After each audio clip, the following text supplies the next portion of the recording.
ಕುಂಡಲನ್ನಿಟ್ಟು ಹಿಮಯತ ಸೂರ್ಯನ ಕಣ್ಣಿಟ್ಟು ಮಕರ ಕುಂಡಲನ್ನಿಟ್ಟು ಹಿಮಯತ ಸೂರ್ಯನ ಕಣ್ಣಿಟ್ಟು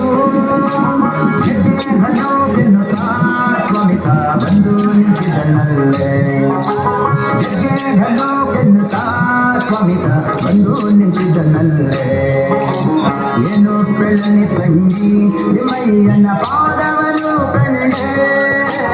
ಏನು ಬೆಳ್ಳನೆ ತಂಗಿ ಹಿಮಯ್ಯನ ಪಾದವನ್ನು ಕಂಡೆ ಕನಸು ಕಂಡೇನೆ ಮನದಲ್ಲಿ ಕಳವಳಗೊಂಡೇನೆ ಕನಸು ಕಂಡೇನೆ ಮನದಲ್ಲಿ ಕಳವಳಗೊಂಡೇನೆ